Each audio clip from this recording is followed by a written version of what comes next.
अखेर दिल्ली विधानसभेची निवडणूक जाहीर झाली आहे। 7 फेब्रुवारीला 70 जागांसाठी दिल्लीमध्ये निवडणूक होतीये। गेल्या वेळी बहुमताचा आकडा गाठता न आल्याने आम आदमी पार्टीला काँग्रेसच्या पाठिंब्याने सत्ता स्थापनेची संधी मिळाली होती। मात्र हे सरकार अवघे 49 दिवसच टिकलं।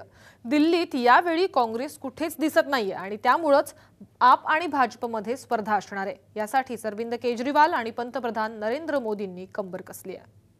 आपने कभी ऐसे राजनेता देखे हैं जो खुद कहें कि हां मैं अनार्किस्ट हूं, मैं अनार्की में विश्वास करता हूं? ऐसे कोई राजनेता सोच सकते हैं भैया? अगर आपको अनार्की करनी है, अनार्किस्ट हो तो जाकर के जंगलों में नक्सलवाद वालों के साथ जुड़ जाओ।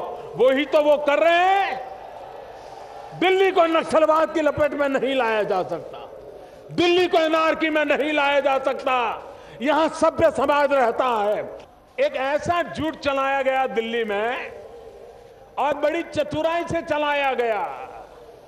ये चलाया गया कि दिल्ली में भाजपा की सरकार बनेगी तो सरकारी मुलाजिमों की रिटायरमेंट की उम्र 58 वर्ष कर दी जाएगी।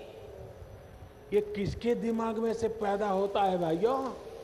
ये झूठ कौन फैला रहा है? भाइयों बहनों, मैं जानता हूं सरकार ने ऐसा कभी सोचा नहीं, सरकार ने कभी ऐसा कहा नहीं। मोदींचं हेच वक्तव्य पुरेसं बोलकं आहे।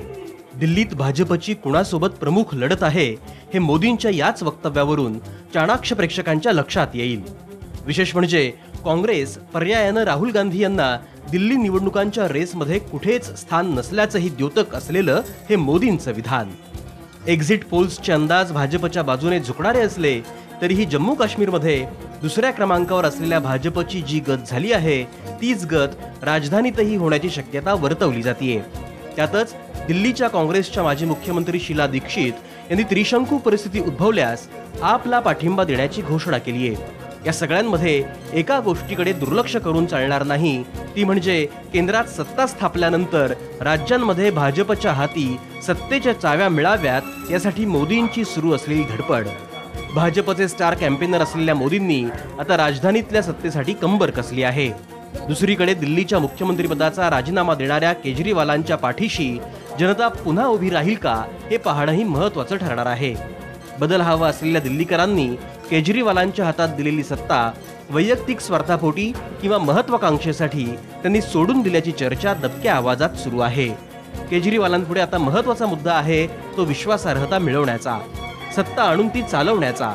नेमकं हेच हेरून भाजपनं केजरीवालांना टार्गेट करणं सुरू केलंय। लोकसभेत मोदींना टक्कर देण्यासाठी केजरीवालांनी खेळलेली खेळी त्यांच्याच अंगावर उलटल्याचं स्पष्ट चित्र उभ्या देशानं पाहिलं आहे।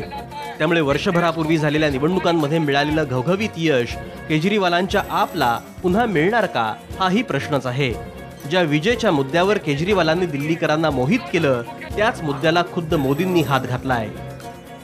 दिल्ली में हम ये योजना करने वाले हैं कि अगर मान लीजिए 10 कंपनियां यहां बिजली बेच रही हैं और अगर आप चाहते हो कि हमें इससे बिजली नहीं लेनी है, वो सस्ती देता है, हम उससे लेनी है, तो आप ले सकते हैं। व्यवस्था हम करने वाले।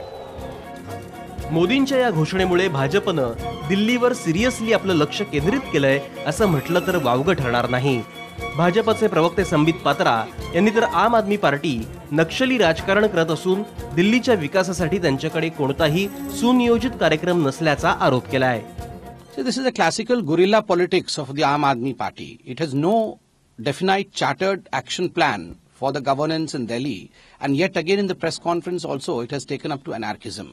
People of Delhi have rejected AAP, and we'll see in the result of the Delhi elections very soon as to how Bharatiya Janata Party would be given the mantle of governance and the Aam Aadmi Party would be routed out of Delhi.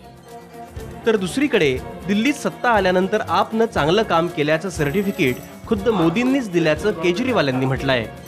तो आज एक तरह से BJP ने आम आदमी party के 49 दिन के काम को certificate दिया है कि काम अच्छा था।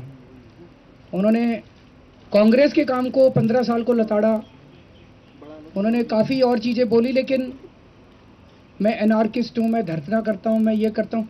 49 दिन की सरकार के बारे में एक भी लाइन उन्होंने नेगेटिव नहीं बोली। इसका मतलब हमने काम तो अच्छा किया।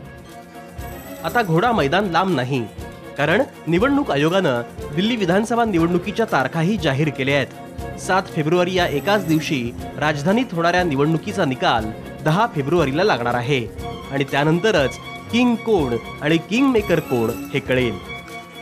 मयुरेश कडव, साम टीव्ही, मुंबई।